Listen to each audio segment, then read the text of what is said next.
নবী যুগ থেকে আমরা দেখে আসছিলাম একটি রাষ্ট্র ব্যবস্থা পরিচালিত ছিল, যেখানে ইনসাফ ছিল, যেখানে সুবিচার,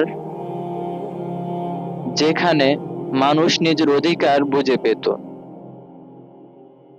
যেখানে লিডার বা রাষ্ট্রপ্রধান নিজেকে খাদেম ভাবতো, সেবক ভাবতো, নিজের কাঁধে বিশাল এক দায়িত্ব, সে দায়িত্বের বাইরে সে নুয়ে পড়তো, বিনয়ী হয়ে যেত। কিন্তু বর্তমান পরিস্থিতি পুরোই উল্টো।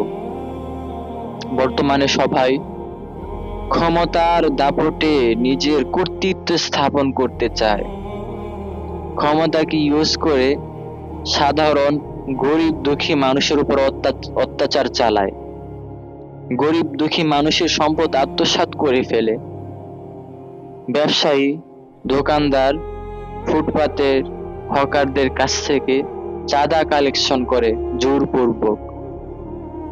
অর্থ সম্পদের এক লিপ্সায় তারা প্রতিনিয়ত হেঁটে চলছে তাদের পথ।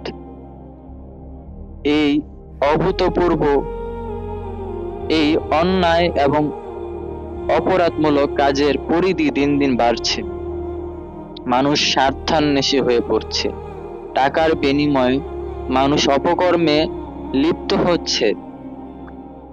মানুষ খাবারের ক্ষেত্রে কুকুরের মাংস খায় না, শূকরের মাংস খায় না ঠিক, যেহেতু এটা হারাম, কিন্তু সে ঘুষের টাকা ঠিকই নিচ্ছে, সুদের টাকা ঠিকই নিচ্ছে।